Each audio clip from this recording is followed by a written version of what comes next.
I considered myself a Christian up until about the time I was in high school. It was probably around my junior year. And one of the reasons I eventually lost my faith was many times when I'd be confronted about something in the Bible, or I'd be confronted about something to do with Christianity, I didn't know what to say. I didn't have a response. And that was part of the reason why I fell away from it, but I wouldn't be able to give a reason for what I believed, and I'd be lucky to even tell you what I believed, because as much as I went to church and as much as I thought that I had studied, I didn't really know. And it wasn't until I gave Christianity another look, and the person of Jesus Christ another look, that I really began to see things that I didn't see before. And I kind of figured out after a while that it boiled down to two questions for me. Did Jesus Christ exist, and was he who he said he was? And in figuring out if he existed, I got into like the search for the historical Jesus. Who was he? Did he exist as a person? Was he just a myth? And you know, in doing this research and looking for evidence, looking through evidence, and listening to others who have done the same, it kind of boiled down to, are the Gospels reliable, and are the manuscripts that have been found reliable? And the best arguments that came out on the side of the Christians, who said, look, if you don't accept the New Testament basically as historical biography, which is what they are considered of a prominent person, you've got to disregard many historical texts that we consider accurate, who have a lot more time between the original copy and the copies we have. With the New Testament, we have less than 100 years, and we have over 5,000 copies. And it blows away all other ancient manuscripts by far. And that was a good argument for the Christian side of this, saying you can't just discount the New Testament because you don't like what it says. Because if you don't look at it then and just discount it, you can ignore everything that it says. And basically the fact that it points to this one person in history, this one person who, if you go to the Old Testament, there were hundreds of prophecies written about the coming of this man, the Son of God. And you know, some of the best evidences for Christianity come from the fulfillment of these prophecies. I mean, Isaiah, the book of Isaiah, was written over 700 years before Jesus ever walked the earth. And read what Isaiah 53 says. Who hath believed our report? And to whom is the arm of the Lord revealed? For he shall grow up before him as a tender plant, and as a root out of the dry ground. He hath no form nor comeliness. When we shall see him, there is no beauty that we should desire him. He is despised and rejected of men, a man of sorrows and acquainted with grief, and we hid as it were our faces from him. He was despised, and we esteemed him not. Surely he hath borne our griefs and carried our sorrows, yet we did esteem him stricken, smitten of God, and afflicted. But he was wounded for our transgressions, he was bruised for our iniquities. The chastisement of our peace was upon him, and with his stripes we are healed. All we like sheep have gone astray, we all have turned every one to his own way, and the Lord hath laid on him the iniquity of us all. He was oppressed, and he was afflicted, yet he opened not his mouth. He is brought as a lamb to the slaughter, and as a sheep before her shearers is dumb, so he opened not his mouth. He was taken from prison and from judgment, and who shall declare his generation? For he was cut off out of the land of the living. For the transgressions of my people he was stricken. You know, this was written over 700 years before Christ ever walked the earth, and this is just one of many, many prophecies that he fulfilled.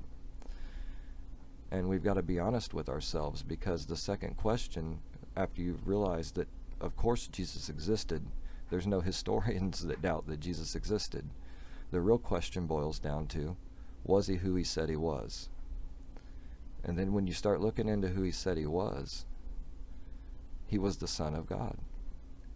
You have to read this and understand what what his life meant. You have to go back and understand the Passover that was given to the Israelites, and the blood of the lamb that was put on the doorpost so the angel of death would pass over. All of these things are foreshadowing of the life that he would live, the death he would suffer, and his victorious resurrection from the grave. And if we can believe all of the promises and the prophecies of the Old Testament, we have no reason to doubt what he told us and what we read in the New Testament.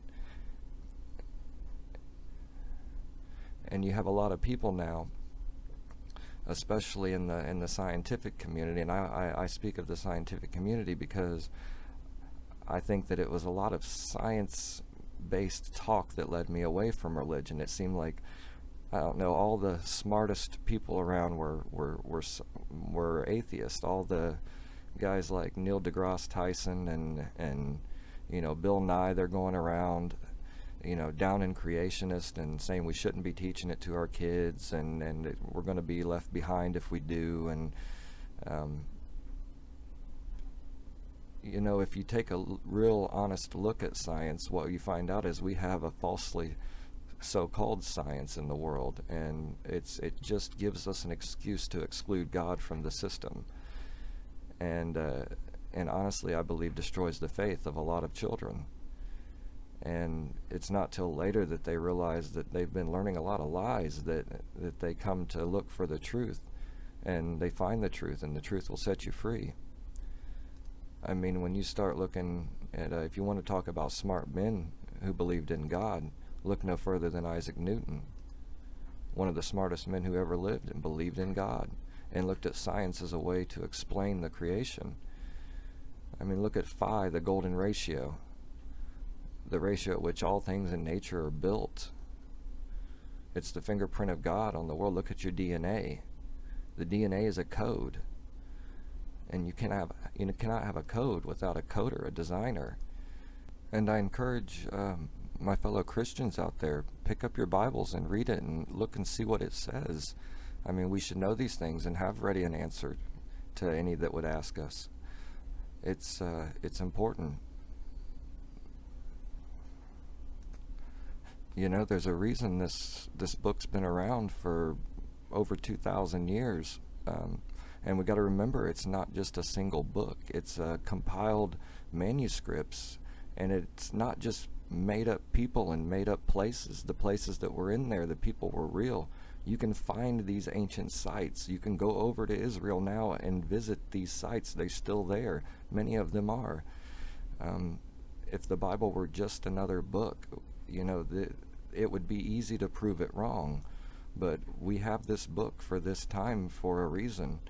And I believe in that day, none of us will be without excuse. We find books that we read almost 1,000 pages of overnight or over the course of a few nights. Don't read the Bible like it's something that you read and then apply to your own life like a self-help book. Read it to understand the story and who it was about. And then that's when the change to your life comes. But first you've got to understand the gospel. You've got to understand why Jesus came, the need for him to come. And that's where the real truth lies in the world, because after 31 years on this earth, this is the only thing that I've found to give me peace and to reveal truth to me. I don't trust anything else that I've been told. I believe what I read in this book, and I believed it because I've done the research on it, because I've looked at the evidence. This book stands the test of time. There's no other manuscript or compilation of manuscripts through history that stands a test of the time like the Bible. God bless. There's so many things that I'd want to cover and I'd want to talk about, and I wish I had the time to do it all, and I hope that in the future I get the time and that I get the chance to talk about everything that I'd want to speak about. There's a plethora of knowledge available to those who are just willing to look for it. I mean, look at the things that we use the internet for. And, every bit of knowledge from every part of history that we ever wanted to know, right at our fingertips. and we play Angry Birds and watch porn. So I'm just trying to encourage people to look into it again, give it another chance, because chances are the first time you weren't told the truth, or you were flat out lied to. Have a good night, and God bless.